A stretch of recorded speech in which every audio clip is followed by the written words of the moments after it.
پەینی کیمیایی پێکاتەیەکی مشتەقاتی نەوتن زۆر جار یان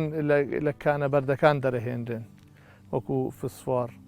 پێکاتەکان کە لە مشتەقاتی نەوت دەرەهێنرێن کۆمەڵی توخمی سەرکین کە ڕۆک پێویستێتی بۆ گەشەکردن.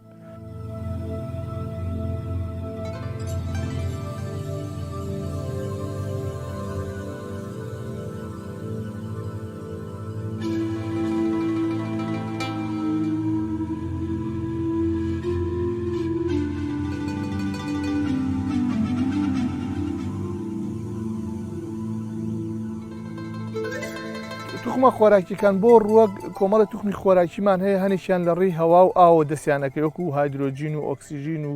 کاربۆن ئەمانیان لە ڕێی ئاوە کۆمەڵێکی ترمان هەیە ئەبێ یا لە ڕێی خاکەوە دەستیانەکەوێت یا لە ڕێی گەڵاوە دەستیانەکەوێت ئەوانیش کە سەرەکی ترینیان نایترۆجین و فسفۆر و پۆتاسیۆمن کە بە NPK ناسراون کە پیانەوترێ زۆر جار بە زمانە عامەکەی فەلاح پێوترێ کوتی بەر یا کوتە بۆرەکەی پێڵێن ئەم سیانە بە یەکەوە و کوتە سپیەکەشمانەیە کە نایترۆجینە بە خاڵسی کە فەلاح شەکرەکەی پێڵێ ئەمە نایترۆجینە کە NPKە دوای ئەوە کالیسیۆممان هەیە مەگنیسیۆممان هەیە ئاسنمان هەیە.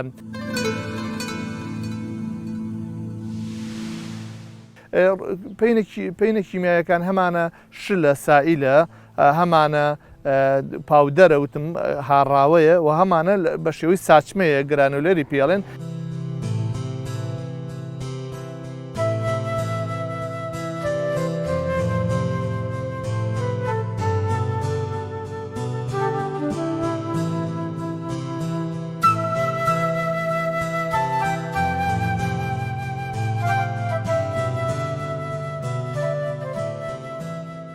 ڕۆک پەینە کیمیایەکان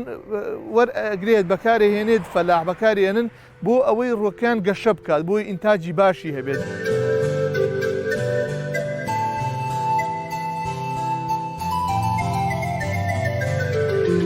پەینی کیمیاوی زیانی هەیە بۆ ژینگە زیانی هەیە بۆ مرۆڤ. کاتێک کە پەینی کیمیایی زیانیە کە لە حەدی خۆی زیاتر بدرێ بەو ڕووەکە چونکە زیادەکەی هەنێجار لە هەنێ ڕووەکە لە هەنێ بەشی ڕووەکە کۆ ئەبێتەوە کۆبوونەوەی هەنێ لەو توخمانەش ئێمە ئەزانین فسفۆر خۆی هەر بۆ خۆی مەوادی مسەرتەنە جۆرێ لە نایترۆجین بۆ خۆی مسەرتەنن یعنی سەرەتان هاوەرن. پەینی کیمیایی زیانی سەرەکی هەیە لە خاکە چونکە ئێمە تەندروستی خاک یعنی تەندروستی ڕووەک یعنی تەندروستی مرۆڤ قڕقوشما هەمانە لەگەڵ کلۆرا هەمانە لەگەڵ توخمەکانی ترا هەمانە کۆبوونەوەی ئەم توخمانە مانەوەی ئەم توخمانە چونکە مەوادی نەوتین زۆر بە ئاسان لە ئەرزاشی نابنەوە.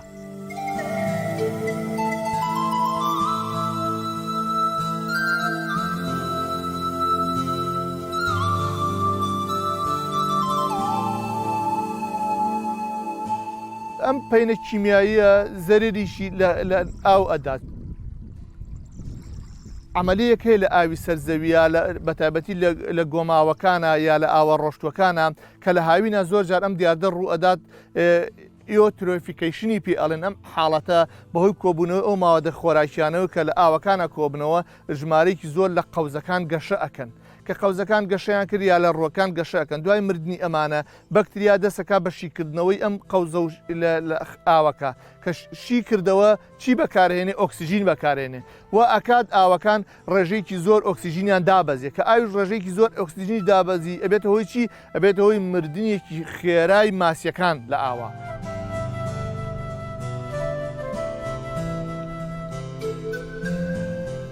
لە هاوینە کە ئاوەکە دائەبەزێ ڕێژەیەکی زۆر ماسی وەکو بڵێ بە یەک ڕۆژ هەمویان ئەمرن ئەم حاڵەتەیە کە بەهۆی ئەو مەوادە کیمیانەوە کە کۆ بێتەوە وا ئەکات چالاکی قەوزەکان و ڕۆکان زۆر بن دوای مردنیان بەکتریاکان شیانەکاتەوە ئەو حاڵەتە و کەمی ئۆکسیژین لە ئاوەکە دروستە بێت و ئەبێتەوەی کوشتنیان.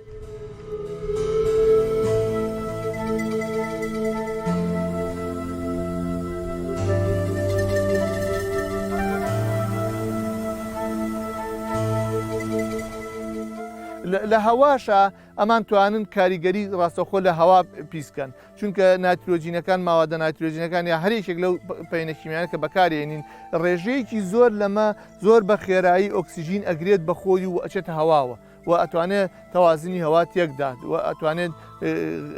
لە کاتی گەنینی مەوادەکانە لە ئەرزا غازی میسان دروستکەن. غازی میسانیش سەرەکی ترین و ترسناکترینی یەکێکە لەو غازانەی کە ئێمە